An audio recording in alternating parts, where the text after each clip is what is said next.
सही शुक्रिया। Yes, guys, we are going to start video. Okay. Yes, guys, we are going to start next topic.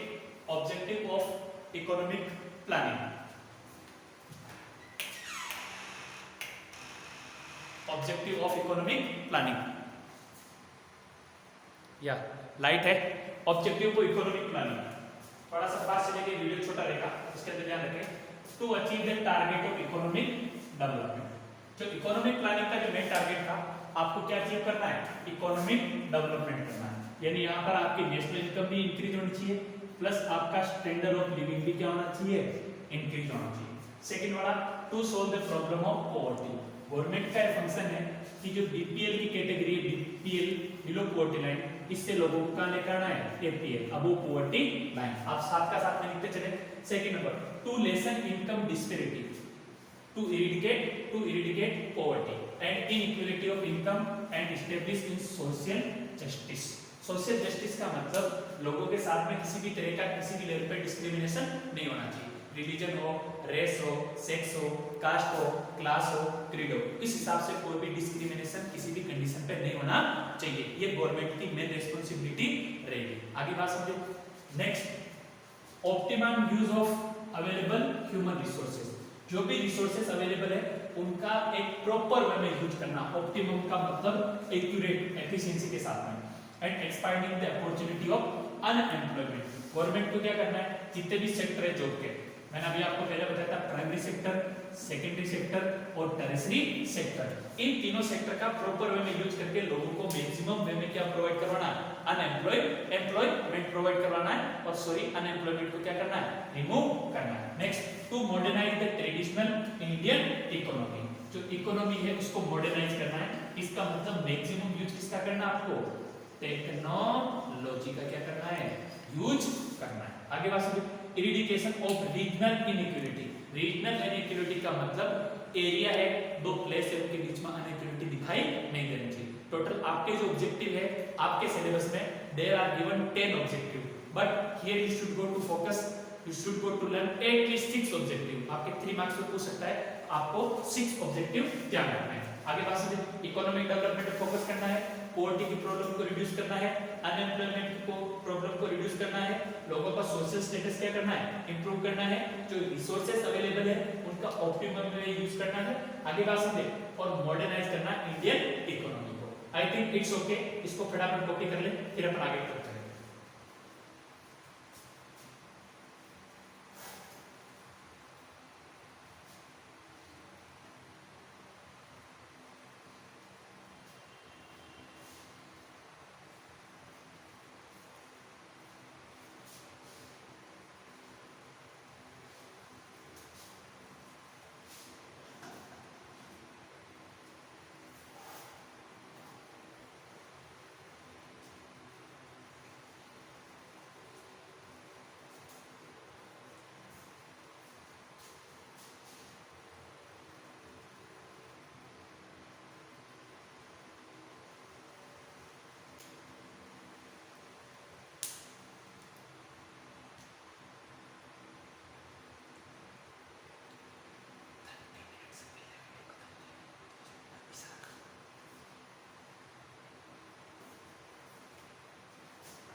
चलो, अब आपके दिमाग में एक वर्ड आना चाहिए, प्लानिंग। ये प्लानिंग आपको एग्जाम में पूछ सकता है, what do you understand by planning. तो प्लानिंग क्या है? अपन कोई भी काम करते हैं तो उसके लिए अपन क्या करते हैं? एक प्लान बनाते हैं, या क्या बनाते हैं? रोड मैप बनाते हैं। आगे बात समझो। तो प्लानिंग एक ऐसी टेक्निक है, planning is a technique. Planning क्या है? ऐसी टेक्निक है जिसका मतलब ये है, कुछ आपको क्या लगाना है?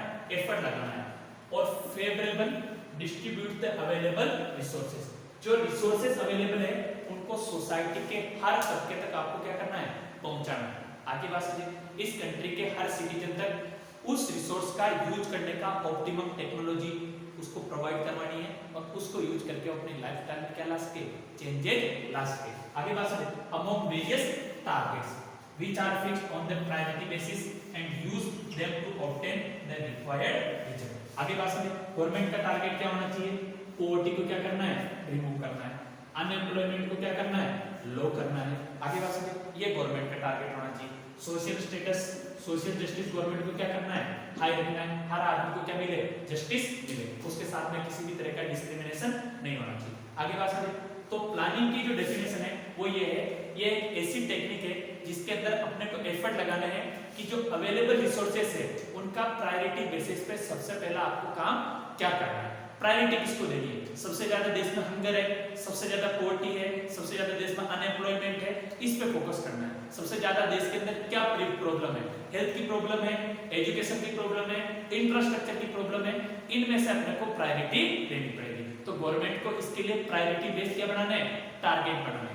आगे बात सुनिए, तो प्लानिंग एक ऐसी टेक्निक है या एक ऐसा टूल है जिसमें अपने को जो अवेलेबल रिसोर्सेस है उन अवेलेबल रिसोर्सेस का ऑप्टिमम वे में यूज करके अपन सोसाइटी का वेलफेयर कैसे कर सकते हैं, ये आपकी क्या रहेगी, डेफिनेशन रहेगी। और उससे अपने को ऑप्टिमम क्या निकालना है, आउटपुट निकालना है। तो इस टेक्निक प्लानिंग की डेफिनेशन को आप क्या कर लो, कॉपी कर लो। 13 मिनट की है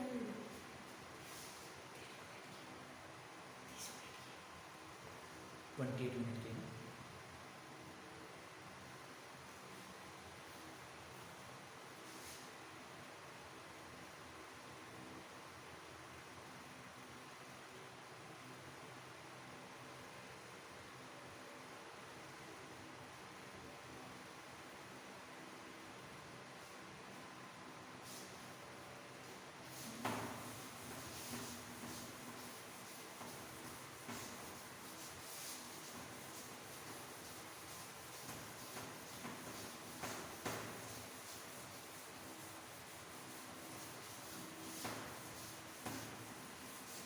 आप आपका साथ में लिख लें, कहीं दिक्कत हो तो वीडियो को पॉज करके पीछे देख लें।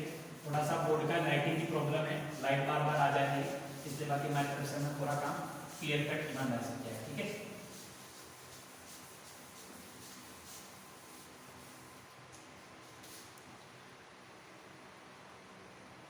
इकोनॉमिक जो प्लानिंग है उसका सबसे पहले जो यूज किया है वो किया था सोवियत यूनियन ने। आगे बात समझे, एट फर्स्ट किसने किया था, बाई सोवियत यूनियन। कौन से ईयर में किया था, 1920। ईयर ध्यान रखना है, आपसे एक नंबर पूछ सकता है कि इकोनॉमिक प्लानिंग का फर्स्ट टाइम जो एफर्ट लगाया था वो किसने लगाया था, आपको ध्यान रखना है सोवियत यूनियन ने लगाया था। कब लगाया था, 1928 के अंदर। आगे बात समझे,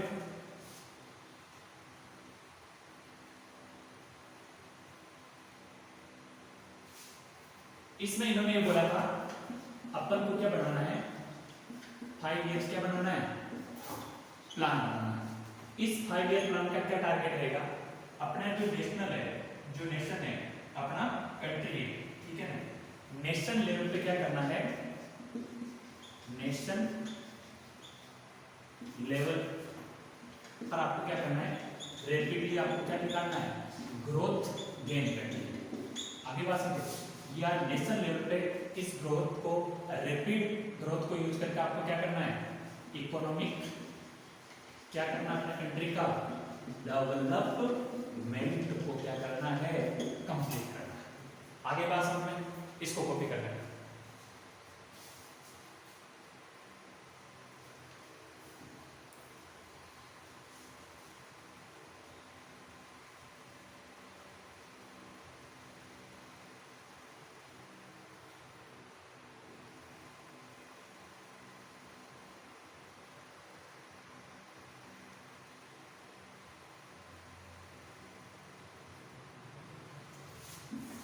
चलो, इंडिया के अंदर भी 1930 टू 1940 के अंदर कई बार एफर्ट लगाए लेकिन उनको सक्सेस नहीं मिली।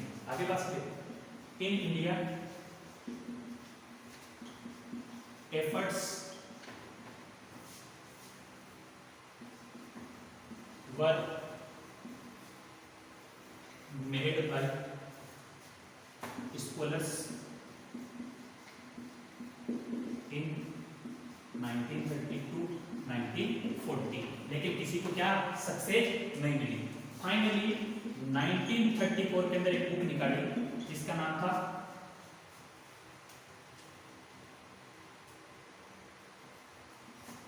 Planned economy of India. आगे बात सुनो, प्लान्ड इकोनॉमी ऑफ इंडिया 1934 ये निकाले थी सर एम विश्वेश्वरैया। स्पेलिंग थोड़ी देख लेना, विश्वेश्वरैया होना चाहिए, एनसीईआरटी में एल के आपकी बुक में हो सकता है स्पेलिंग दो विश्वेश्वरैया, विश्वेश्वरैया, विश्वेश्वरैया ये बुक निकाली थी 1934 में प्लान्ड इकोनॉमी ऑफ इंडिया में। सबसे पहले इंडिया के अंदर ये बुक निकली थी जिसमें इकोनॉमिक कंट्री को क्या करना चाहिए, काम करना चाहिए। That time India was dominant under the British rule, British rule के अंडर थे। आगे बात सुनिए, ये क्वेश्चन कई बार कॉम्पिटिशन में पूछा जा चुका है कि प्लान्ड इकोनॉमी ऑफ इंडिया नाम की जो बुक थी वो किसने दी थी और किस ईयर में दी थी। ईयर का नाम याद रखना 1934 और सर एम विश्वेश्वरैया इन्होंने ये बुक लिखी थी प्लान्ड इकोनॉमी ऑफ इंडिया। आगे बात समझो, इसको कॉपी करना है।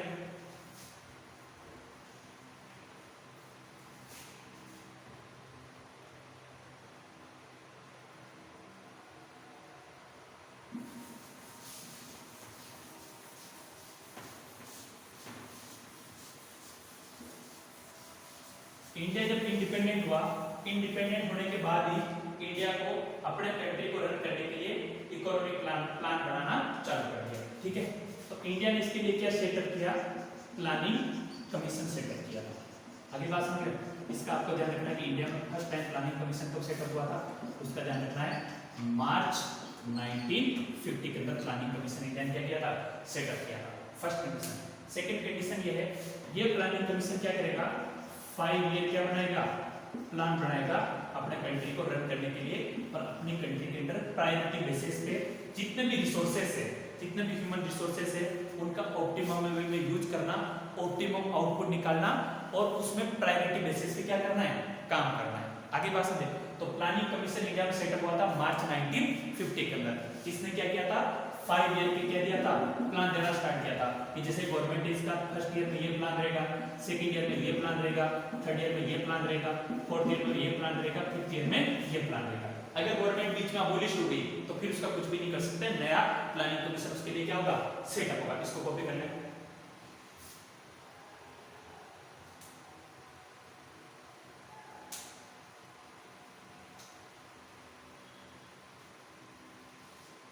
और जो प्लानिंग कमीशन है ये स्टैट्यूटरी एंड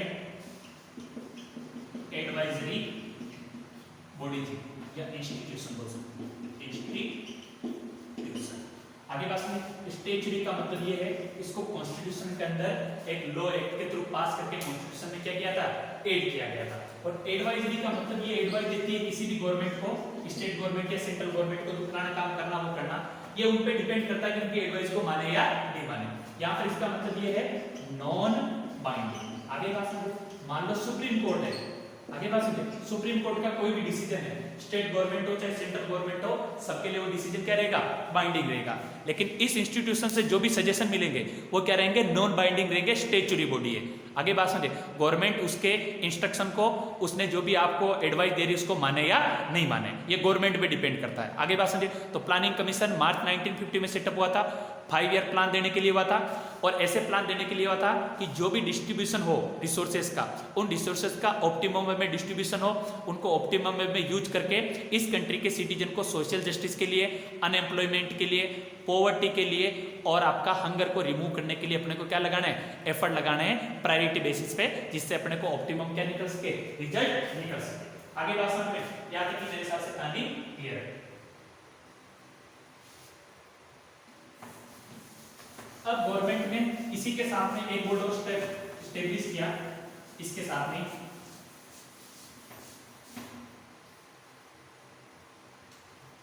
जिसका नाम था नेशनल डेवलपमेंट काउंसिल। ये स्टेब्लिश किया था 1952।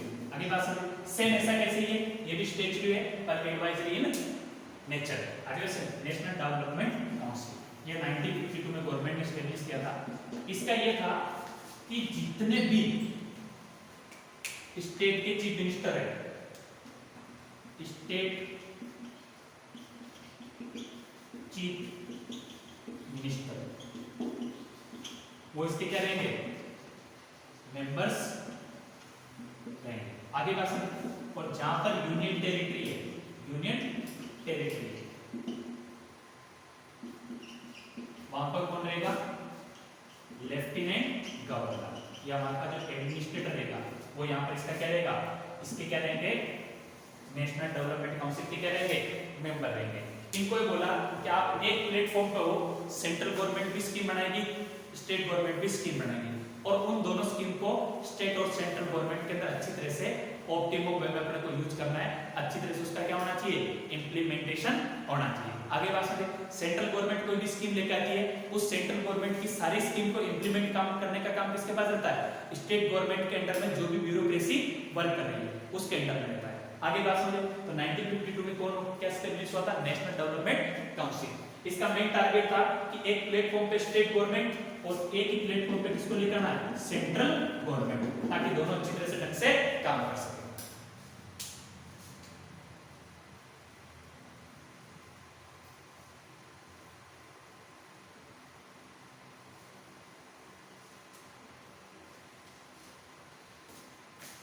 इसका मेन टारगेट था डिसेंट्रलाइज द प्लान। डिसेंट्रलाइज का मतलब स्टेट गवर्नमेंट और सेंट्रल गवर्नमेंट दोनों साथ में क्या करें, काम करें। इसको कॉपी कर ले फटाफट।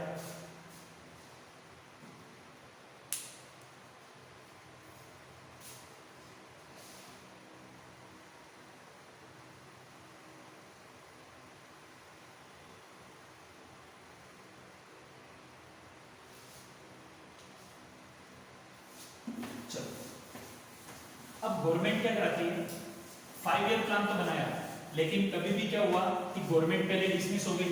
आगे बात समझे। या ड्रोट था, या फेमाइन था, या इंडो-पाक वॉर था। आगे बात समझे। तो कई बार क्या 5 ईयर प्लान पूरा सही ढंग से नहीं चल सका। आगे बात समझे। हेडिंग डालें 5 years plan in India. India के अंदर 5 ईयर का जो प्लान है उसकी बात करें।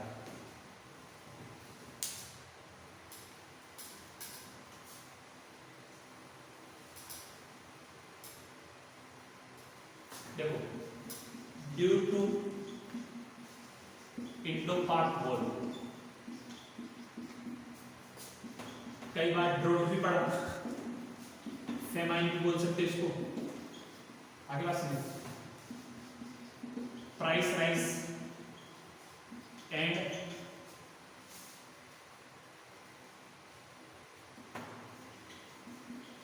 डिटो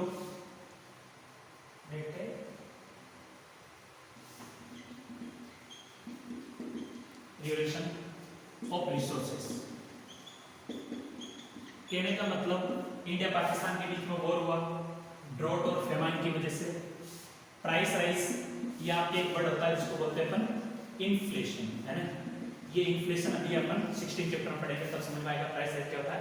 डिटोरेशन ऑफ रिसोर्सेज का मतलब रिसोर्सेज का ऑप्टिमम वे में टेक्नोलॉजी या टेक्निक लगा के ढंग से यूज नहीं किया गया। आगे बात सुनो। उसकी वजह से कई बार क्या हुआ, जो 5 ईयर का जो प्लान है ना, उसको 1 ईयर या 2 ईयर में ही अपने को क्या करना पड़ा, एंड करना पड़ा। आगे बात समझे। 3rd ईयर के प्लान के बीच में। आगे बात समझे। 1966 से 1969 के बीच में गवर्नमेंट ने जो प्लान बनाया वो 5 ईयर प्लान ही था, उसको बोलेंगे प्लान हॉलीडे। प्लान हॉलीडे का मतलब होता है आप कोई भी प्लान बना रहे हो उसको एनुअल बेसिस पे क्या करना है, प्लान बनाना। वो प्लान पूरा आपका 5 साल नहीं चलेगा। इसको कॉपी कर रहा है।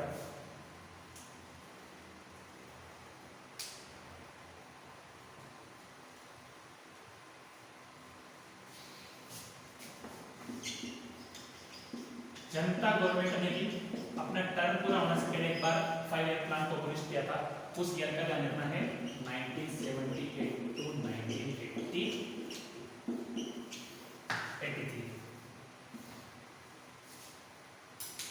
इसके बीच में।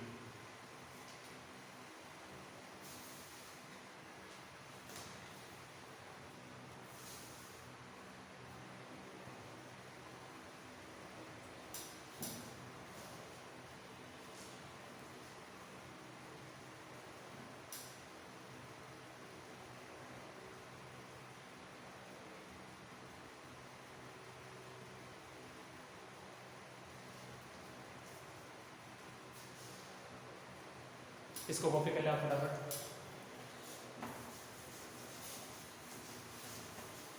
अब इसमें क्या है, गवर्नमेंट जो प्लान बनाती थी, गवर्नमेंट का जो मेन फंक्शन क्या था, ये जो 5 ईयर प्लान जो भी बने थे अभी तक से चले हैं, तो गवर्नमेंट का मेन जो फंक्शन था वो क्या था?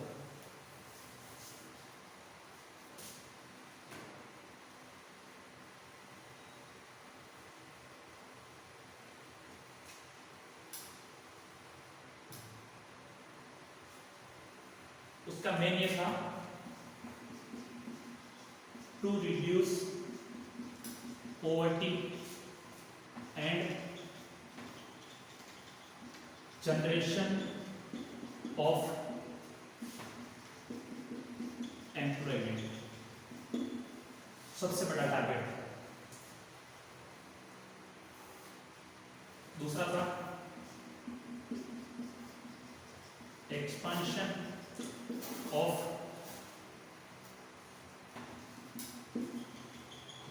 एजुकेशन एंड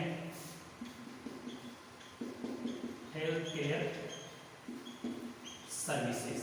इसको क्या करना है, एक्सपांड करना है, रूरल और अर्बन में बहुत ज्यादा इसको क्या करना है, डिस्ट्रीब्यूट करना है, हर आदमी तक उसका बेनिफिट क्या होना चाहिए, पहुंचना चाहिए। ये गवर्नमेंट का मेन टारगेट था कोई भी 5 ईयर प्लान था। आगे बात समझे, सबसे इंपॉर्टेंट ध्यान रखना है to reduce the poverty, to reduce the poverty और जनरेशन ऑफ एम्प्लॉयमेंट। आगे बात समझे, या यूज कर सकते हैं रिड्यूस अनएम्प्लॉयमेंट। अनएम्प्लॉयमेंट को क्या करना है, रिड्यूस करना है, क्या करना है, कम करना है।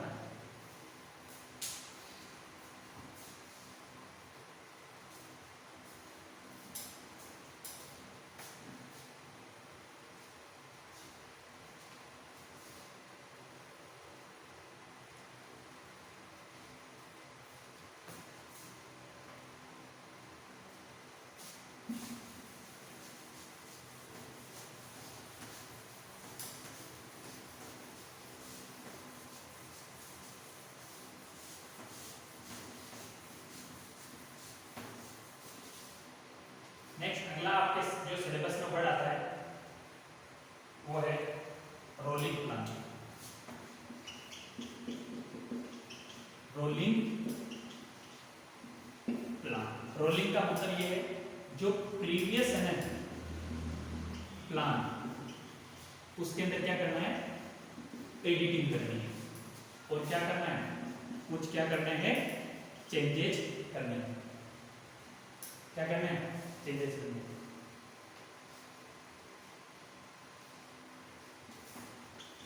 After a fixed time period, एक फिक्स टाइम पीरियड के बाद में।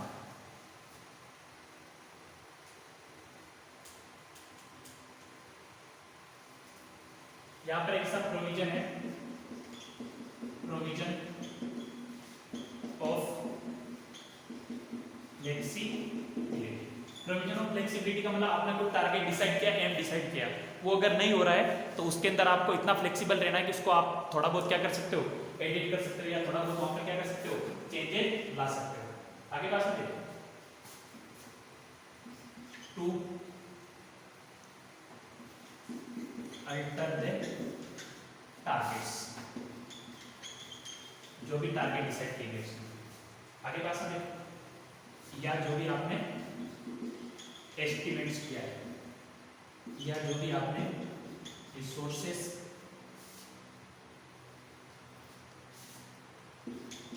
allocation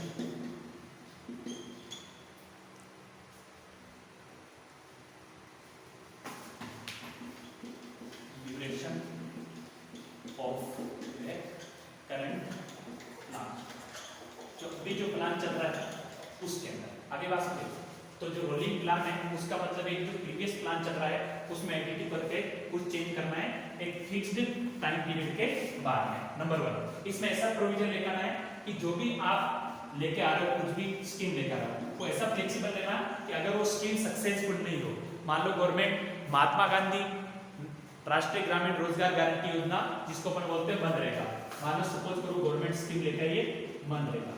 आगे बात सुनिए, तो गवर्नमेंट को स्कीम को ऐसे इंप्लीमेंट करना है कि कल के दिन के अंदर अगर लोग उसके पीछे नहीं पड़े, लोग जॉब करने को तैयार नहीं, लोग बोले कि हम तो जॉब करेंगे नहीं, उस केस में आपको क्या करना है, लोगों को आपको ये बोलना है कि अगर वो नहीं कर रहे हैं तो आप मत करो, तो स्कीम को गवर्नमेंट वापस क्या कर सकती है, अडॉप्ट कर सकती है। इसका मतलब फ्लेक्सिबिलिटी का जो टारगेट है उसके अंदर आगे बात समझो, जो एस्टिमेशन लगाया उसने, जो भी गवर्नमेंट ने अपना टारगेट अचीव करने के लिए जो अलोकेशन ऑफ रिसोर्सेज है वो ऐसा होना चाहिए, अगर वो रॉन्ग वे में जा रहे हैं तो आप उसको इमीडिएटली कहां पर लेकर आ सकते हो, प्रॉपर वे पे या प्रॉपर पाथ के अंदर लेके आ सकते हो। ये आपको दिमाग के अंदर रखना है।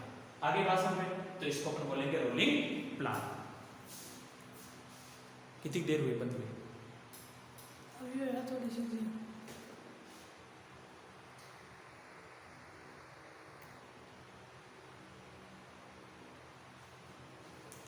अब आपका इस वीडियो के अलावा एक वीडियो और आएगा, सिर्फ आपका लास्ट वीडियो बच गया, वो आपका आज या कल में अपलोड कर दिया जाएगा। सिर्फ एक ही टॉपिक बच गया जिसका नाम है नीति आयोग, वो आपका 20 मिनट का या 25 मिनट का टॉपिक रहेगा। इसके अलावा कुछ भी नहीं बचा है। जितना भी मैं पढ़ा रहा हूँ आपकी बोर्ड की एग्जाम 2020 में है चाहे 2021 के अंदर है, आपके पास में 20 में है तो भी आपके पास अप्रोक्सीमेट 26 to 27 डेज है। आप लिख लिख के लर्न करने की कोशिश करें, एक एक लाइन एक एक वर्ड को, जितना भी मैंने पढ़ा है उसको अच्छी तरह से। आगे बात समझे, तब जाके बात बनेगी। और 2021 में है तो बुक को भी आप अच्छी तरह से पढ़ने का कष्ट करें। मैंने जो बताया उसको अच्छी तरह से, अगर आपके पास बुक है तो अच्छी बात है, नहीं है तो मैंने जो पढ़ाया उसका शॉर्ट नोट और फुल नोट बनाने की कोशिश करें। लेफ्ट पेज पे आपको पेंसिल, स्केल, कंपास ये यूज लेके आपको छोटे छोटे शॉर्ट नोट लिखते जाने कि रोलिंग प्लानिंग का मतलब प्रीवियस को एडिट करना है और प्रोविजन ऑफ फ्लेक्सिबिलिटी को दिखाना है। आगे बात समझे, प्लानिंग में क्या टेक्निक, जैसे मैंने शॉर्ट 2 4 5 वर्ड यूज किए इसको, या फुल नोट्स लिखो तो आप लिख लिख के लर्न करना है, तभी जाके आपका स्कोर बेटर होगा। बाकी आपको एक